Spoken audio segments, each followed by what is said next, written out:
France is burning. For almost a week straight, rioters have taken over the streets, torching shops, joyriding in stolen buses, and even ramming a supercar to the front of a little supermarket. Sparked by the fatal police shooting of 17-year-old Nahel Merzouk. Welcome to the What Matters Today podcast from the Geneva Graduate Institute. I'm Dan Graham, Head of Communications at the Institute.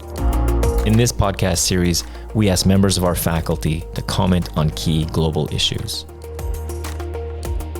The death of 17-year-old French-Algerian Nahel Merzouk, killed by a police officer on 27 June in Nanterre, France, sparked urban riots across France. Things seem to be calming down now, however, tension definitely persists. In this episode of What Matters Today, we look at the factors behind these riots and how France's colonial past plays an important part in all of this. We also discuss what needs to be done to help prevent a similar situation from happening again. My guest today is Professor Mahmoud Mohamedou, who is Deputy Director of the Geneva Graduate Institute, as well as Professor of International History and Politics and Director of Executive Education here at the Institute. As a historian and specialist in colonialism and racism, how do you view these riots? Obviously, the immediate aspect of this is the killing of a young man by a member of the French police. And so that's shocking to everyone who's observing. But if we look at sort of the analyst dimension, it's hardly surprising. So riots more generically are a specific form of an expression of social malaise and often expressed in the face of injustice and have to be understood as such. In fact, there's a long tradition of rioting in France historically. But the issue in this particular case is that they've been presented overwhelmingly in France under the prism of security, of order, and read as current affairs, most recent policy choices, as opposed to the necessity of a historical perspective. And if we do that, then I think that we have two, maybe three key dominant issues. One is the continuity and the cyclical repetition of the riots. The second would be the sidelining of their colonial underpinning. In fact, it's invisibilization, it's denial. And thirdly, precisely the denial of the racial component by the authorities, the mainstream media, and in fact, even most analysts and establishment historians. So as a result of this, the problem remains because we have what we can see as an invisibilization of the core issues and the production of this false narrative, which is criminalizing these racialized youth when the issue is eminently social and political. So I think from that point of view, from that perspective, of the historical perspective, it is crucial to highlight the fact that the genesis of all of these rioting is in the end of the French Empire in West Africa and North Africa specifically in the decolonization era in the 1960s, and that such rioting has been unceasing since then. It is not a recent set of phenomena.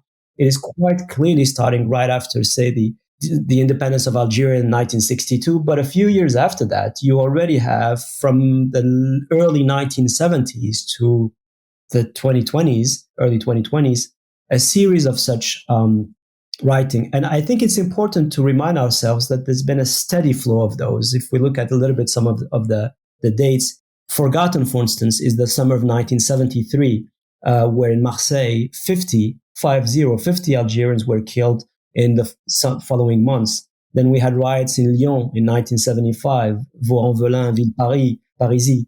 1984, about 100,000 people walk in a March for Equality, and an NGO, civil society organization, SOS Racisme, is created. Then throughout the 90s, 91 in Mantes-la-Jolie, 94 in Pau, 95 in Nanterre, which is where this most recent one started, 98 in Toulouse, 2000 in Lille, Évreux in 2002, Avignon in 2003, Bobigny in 2004, a large one across the nation in 2005 in Clichy-sous-Bois, and Villers-le-Bel in 2007, and of course 2023 in Nanterre and across the country. So this litany is very revealing. The cost of these riots is high to French society, first and foremost to the victims and the police brutality and sometimes vigilante killings, not only the police. We had such cases in the 70s. unresolved cases. And I think it's very important to establish, not to speak in sort of unspecific terms, it's very important to identify the fact that the vast majority of these youth, the killed ones, are blacks, Arabs, and Muslims. In very few cases do we have white youth killed by police. It happens, but it's much, much more less of a case in that context. So I see the net result of this normalized targeting of a specific segment of French society in the creation of a systemic society and state tolerated, in fact, production of this violence and the spectacle of violence, which cannot be laid at the feet only of troublesome youth. And yeah, I know you've hinted at this in the answer you just gave, but what other factors might explain such an outburst of violence, especially among youth, because it is primarily youth that are behind this? Right. So one can mention any number of things: chronic unemployment, life despair in these urban ghettos, which one former French Prime Minister Roland Dumas once called a quasi-concentration camp-like type of architecture.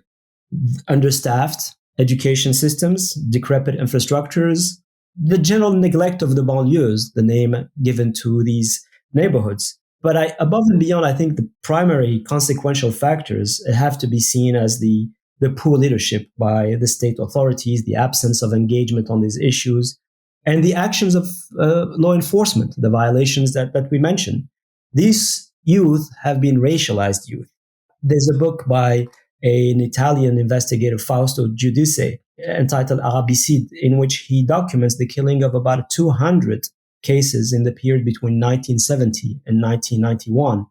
And I think that kind of quantity and the quality that we have mentioned of such racialization of these youth has been ever so present in the society. In fact, it's seen even, for instance, in the arts. There's a famous film in the 1990s, La Haine, 1995, by Mathieu Kassovitz, which very aptly describes sort of the tragedy that we can witness. And in fact, very interestingly, just last year, 2022, there's a follow-up to that by another filmmaker, Romain Gavras, entitled Athéna, which pretty much presents the scenario we've just lived through. Some of the graffitis, by the way, during the recent riots had in the streets Athéna 2, sort of making reference to fiction in life. Very interesting in that space.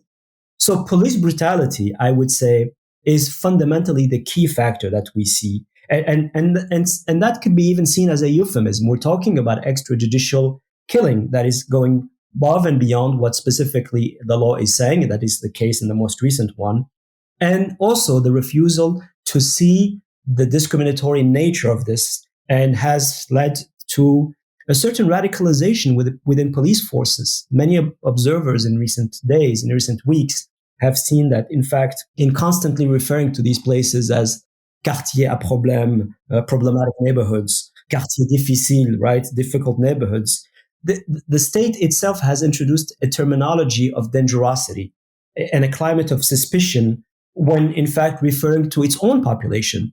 And this has, I think, socialized the country over decades, as we just established. And it has socialized it in the very daily interaction between the citizenry in these overt biases.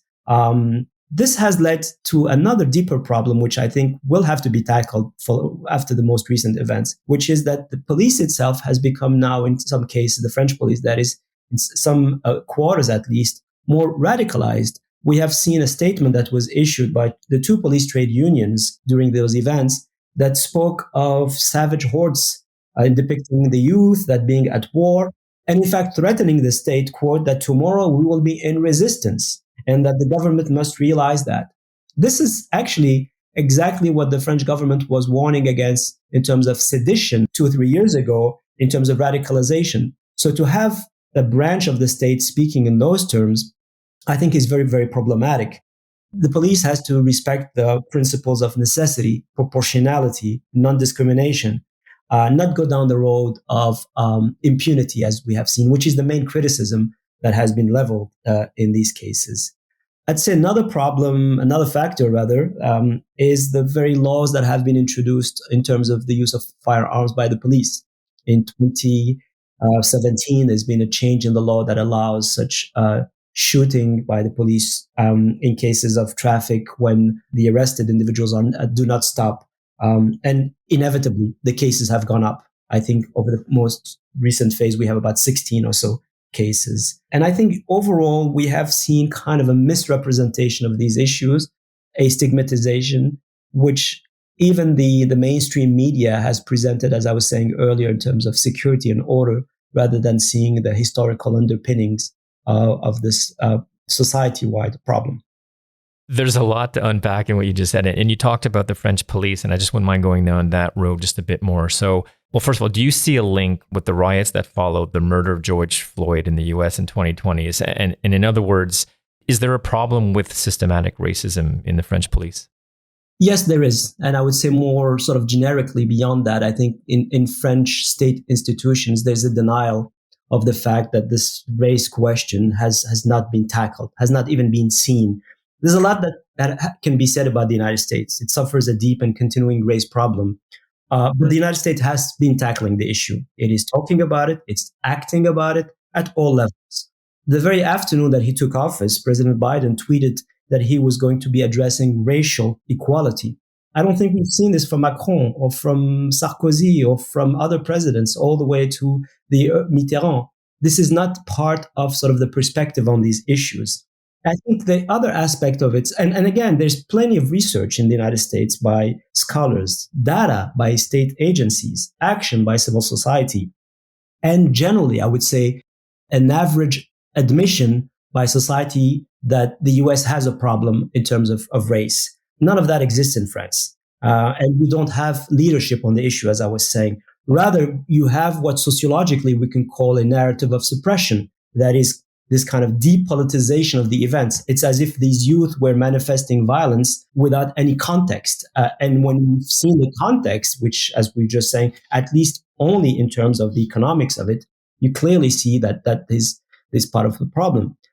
There's another aspect to this particular kind of dimension, which is a bit of a, I feel like using almost the word trick, or at least it is problematic, which is that this long-standing decision in France to prohibit data on collection of racial, ethnic, religious basis. And supposedly this is on the notion of pursuing a colorblind society, which is of course admirable, but it is a myth contradicted by the facts, as we were saying. In fact, the logic is profoundly flawed because in most places around the world, what you have is the need for the collection of data, particularly in cosmopolitan societies, so that you can enable anti-discrimination policies to be devised with a view to improve things in healthcare, education, access to services, economics, investment opportunities, etc. It's with those data that you can uncover inequities through evidence-based elements. And I think by having this kind of declamatory stance and of a taboo in having those data collected in the very laudable sort of perspective of having a colorblind society, one creates a very convenient veil of ignorance when the issues have been repeatedly, as we said, since the 60s, 50 years already, linked to the status and the case of French citizens. French citizens, they may well have West African or North African parents of descent, whose lands had been colonized by France, we should remember.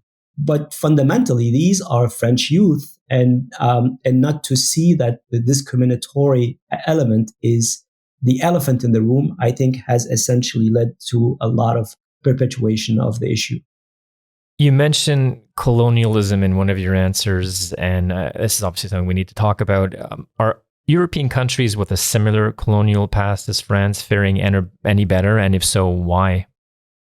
I think there's almost a specific or quite sort of pronounced trope in France on this issue. I think there's been a fetishization of the Republic in France that has, in many ways, can be seen as a sort of a corollary of the defense of the empire, even unconsciously. There's a sense that sort of this, we move from one reality, which is a colonial and imperial reality, all of a sudden to one where the Republic, which can manifest itself in discriminatory ways, is all of a sudden this kind of bulwark against any questioning of its authority.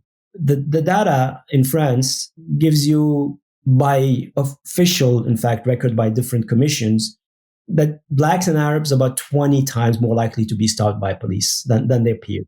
That's the Défenseur des droits, the Rights and Council, which is an official administrative body, which notes, for instance, that in 2017, 80% of the people of the same profile, black or Arab, have been reporting being stopped by the police, versus 16% for the rest of the population. So not calling this racism, denying the collection of data to monitor discrimination, not to create differences between communities. That's the negative logic of it. And in effect, sort of almost tolerating or turning a blind eye on police brutality, the state has, in a way, enabled the perpetuation of the non-conversation about this question. So to your question, we don't see this in the UK, for instance, which is a colonial power of magnitude, which of course has its share of racism, and police brutality has been decried a lot by the Asian communities there or the Caribbean descendants communities. But there's certainly far less stigmatization of Muslims. There's no national obsession with the veil, for instance. And frankly, the UK is led by a self-proclaimed Hindu as prime minister, when last year we had a French parliamentarian told by another parliamentarian to go back where he came from, in the very seat of the National Assembly. I think there's a qualitative difference in terms of that and other systems, other environments where racism has been present, segregation in the US, as we mentioned, or the legacy of colonialism and racism in the UK, do not play out in the very same manner that we see in France. And I'd like to ask a question about the role of social media in these riots, because we can draw a parallel between what happened in the Arab Spring, which we did a podcast on. And I saw an article today. The headline was, and quote, is Macron floats social media cuts during riots. And I just thought this was very interesting that he's thinking of using these kind of tactics used by authoritarian regimes, but now apparently they're trying to backpedal. But does this surprise you? Does this shock you? No, it's the logical landing place of 50 years of denial of the problem and reading it, as I was saying, as a security issue, rather than seeing that it is social, that it is political, that it is historical, that there should be a logic of empowerment rather than disempowerment, that there should be a logic of proper positive leadership rather than trying to even fight off these youth, which is exactly what President Sarkozy once sort of had a physical altercation with some of them as he was visiting these neighborhoods. And so it's very antagonistic on the part of the state. To have President Macron speak in such logic is indeed akin to authoritarian language. Social media has a very important place to be protected in democracies and to be regulated as such. But to cut it off in this particular case is an admission, in fact, of guilt on not wanting the problem to be debated, not allowing the voices to speak. The problem of the banlieues in France is not a security issue as has been presented. It is a profound social malaise and a profoundly historically sort of informed situation that has been absent from the debate in that sense. So it's quite regrettable to hear that that's sort of the choice that is made as if everything we've seen in recent weeks or days should lead us to that conclusion, as opposed to seeing the despair of these families. Who's behind these youth, if not whole neighborhoods that have been put aside? The very etymology, by the way, of banlieue is to have something of a seigneurial kind of right of a control over. So from the get-go, the concept was that this is on the side of society, not within society. Very interesting. And the final question, because you mentioned it's more of a social issue than security issue. What do you think can be done to ease the situation in the years to come? Because for me, like, a social issue might take generations to change. Mm-hmm. Well, again, I think we can go away from the security reading, the securitization reading of it, which I think is eminently problematic. Typically what you just said, by Macron trying to control social media, which is what you would expect from a totalitarian, authoritarian state indeed. I think you can move to another level, which is the kind of things we mentioned earlier, of course, sort of better sort of investment in the economics of these neighborhoods, in integration in the national economy, better facilities, and so on and so forth. All of these things can be done. Some of it is being done, for sure, to be fair. That is really not the fundamental problem. But I really think, to your point, if you don't want to be fatalistic and looking at this as an almost inevitable generational problem, and we're 2 generations already into it, that the only way that you can find a manner to break the cycle is that France as a whole, not just the state as we were discussing, society itself. One is reminded of Freud's sentence that society is guilty in the common crime of these things. France needs to tackle its racism problem. And so far it hasn't.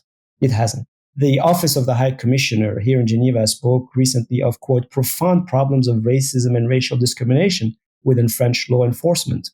Now, when you have such recognition, again, the French National Commission on Human Rights, which I mentioned to you earlier, on top of the Défenseur des droits, has been reporting that 1.2 million people per year are victims of racist attacks. The violence has been increasing. Remember, in December of 2022, 3 individuals of Kurdish origin were killed in an explicitly racist attack in Paris. There is rampant systemic racism, and that needs to be addressed rather than either societal indifference or recoding of it in these kind of metaphoric terms that I think, in fact, add insult to injury to the victims of that kind of element. And I would also think that there's leadership that is needed, leadership politically, but also leadership intellectually amongst French non-racialized intellectuals. We haven't seen a BLM-type movement across ethnicities. And in fact, we've seen, again, more from Macron, a stigmatization of research on these issues, which he called in 2022 that this was imported from the United States. Well, it isn't. It isn't. French has its specific race and colonially driven problem. The US has its own. The UK has its own. Regions around the world have their own, in the global south included. The point here is that you have a stigmatization of your own citizenry. You have militarizing police increasingly, and you have banalized systemic racism. And all of that is amounting currently to an invisibilization of a very large elephant in the room. And I think it's time that this needs to be addressed as such, rather than having this kind of logics of fixing something in a different mindset. And hopefully it will be addressed soon. Mahmoud, thank you so much for joining us for this episode of What Matters Today. Greatly appreciate it. My pleasure, Dan. Thank you for having me. That was Professor Mohamedou discussing the recent riots in France. This podcast series is produced by the Geneva Graduate Institute Communications team. For more information about the Institute, please visit our website at graduateinstitute.ch. I'm Dan Graham. Thanks for listening.